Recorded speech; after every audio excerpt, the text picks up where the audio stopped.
भीमानाके सरांना या पुस्तकावर किती दिवस बोलतील?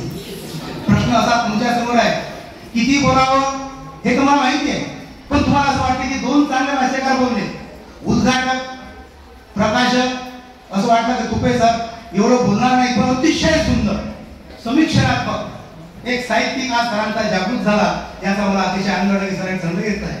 आणि मराठी सरी चांगलेच बोलले आहेत, हे असे सगळे मान्यवर बोलले आहेत. मी काय बोलावं, तरी एवढं मला भाष्य काय म्हटलं म्हणून 5 मिनिटं घेतोच तुमच्या, जास्त घेत नाही.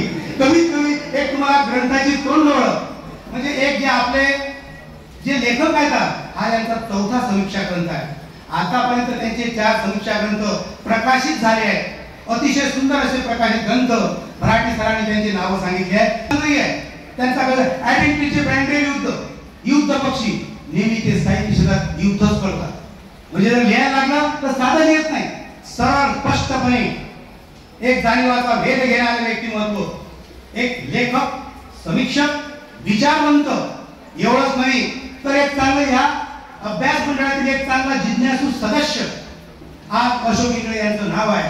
खरं म्हणजे इथं ते एक मराठी विभाग प्रमुख, कला शाखा प्रमुख, इथं ते अतिशय सुंदर काम करतात. आणि म्हणून पदव्युत्तर विभागाच्या वतीने एक त्यांनी इथं चांगला सुंदर केला आहे, एक प्रकाशन सोहळा आहे हा मराठी विभागाच्या वतीने त्यांनी आयोजित केला आहे. आणि अतिशय महाविद्यालयाने म्हणजे अध्यक्ष आपले पांडे सर आहेत, त्यांनी त्याला साथ दिली आहे. खरं म्हणजे वेद वाङ्मयी जाणीवाचा या ग्रंथामध्ये डॉक्टर अशोक इंगळे यांनी आधुनिक मराठी कवितेचा शुभारंभ ठरलेल्या अखंड रचनेतील नवमूल्य विशेषत्वाने नोंदविले आहे. नवमूल्य ते हस्तक्षेप करतात, सन्माननीय तुपे साहेबांनी सांगितलं की ते हस्तक्षेप करतात. जे परंपरागत रूढी आहे हे त्यांना मान्य नाही. या नवीन ग्रंथात त्यांनी लिहिलं आहे की जे जे आतापर्यंत लिहिलं गेलं त्याच्यात मी सुधारणा करतोय. एवढं धाडस करण्याचं काम या साहित्य क्षेत्रात करणं काही सोपी नाही, ते डॉक्टर अशोक इंगळे यांनी केलं.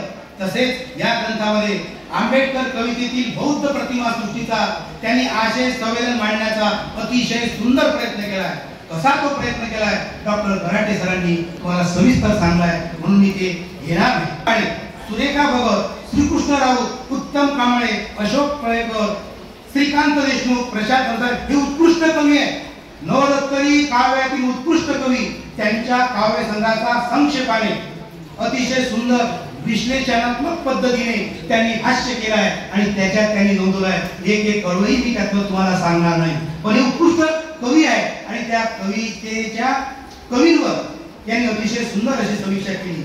या ग्रंथाच्या दुसऱ्या भागामध्ये आंबेडकरवादी साहित्यातील ज्येष्ठ लेखक अर्जुन डांगरे, जी कैनापुरे, दीपित कासोदे, प्रकाश मोगले, दिवाकर सदाशिव या कथाकारांच्या अतिशय सुंदर कथाचं मार्मिक विवेचन त्यांनी केलं आहे.